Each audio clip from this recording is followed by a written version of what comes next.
অনেক প্রাপ্তবয়স্ক পুরুষই মনে করেন তাদের লিঙ্গের আকার ছোট, কিন্তু বাস্তবে এই ধারণাটি অনেক সময় অপ্রয়োজনীয় দুশ্চিন্তা থেকে তৈরি হয়। গবেষণায় দেখা গেছে, উত্তেজিত ইরেক্ট অবস্থায় পুরুষের লিঙ্গের গড় দৈর্ঘ্য সাধারণত প্রায় 4.7 থেকে 6.3 ইঞ্চির মধ্যে থাকে।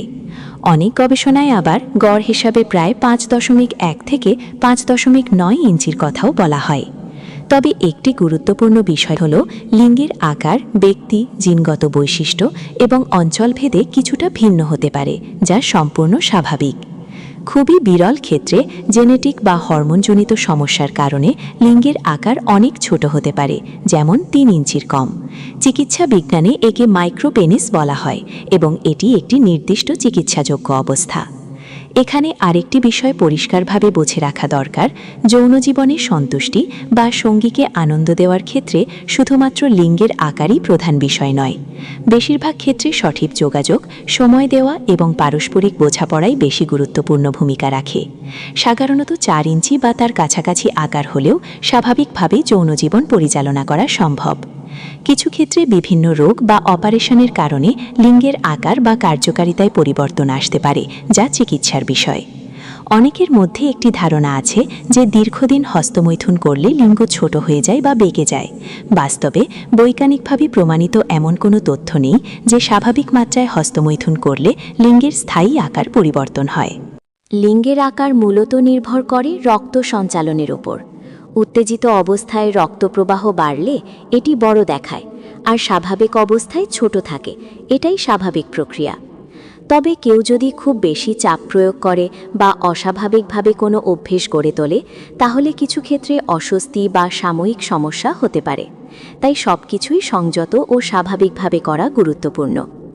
এছাড়া অনেকের ক্ষেত্রে হস্তমৈথুন নিয়ে মানসিক দ্বন্দ্ব বা অপরাধ বোধ কাজ করতে পারে, বিশেষ করে ব্যক্তিগত বা ধর্মীয় বিশ্বাসের কারণে।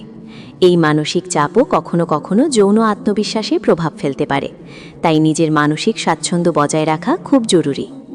লিঙ্গের আকার নিয়ে অযথা দুশ্চিন্তা না করে নিজের শরীর সম্পর্কে সঠিক তথ্য জানা ও স্বাভাবিক জীবনযাপন করাই সবচেয়ে ভালো।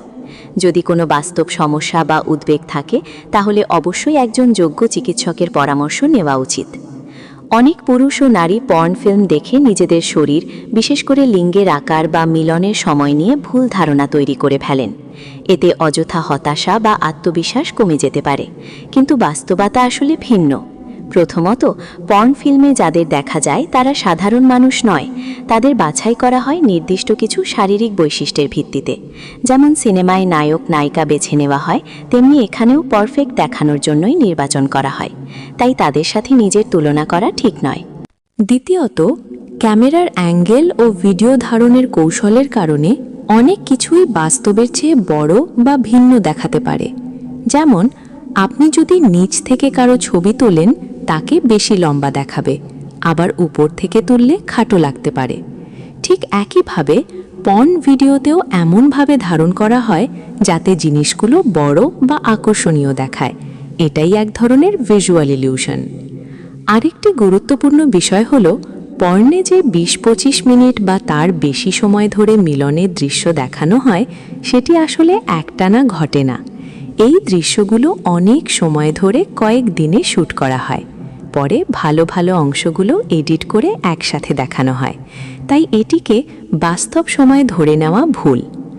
বাস্তবে অধিকাংশ মানুষের মিলনের সময় অনেক কম হয়, যা সম্পূর্ণ স্বাভাবিক। তাই পর্ন দেখে নিজের সময় বা পারফরমেন্স নিয়ে হতাশ হওয়ার কোনো কারণ নেই।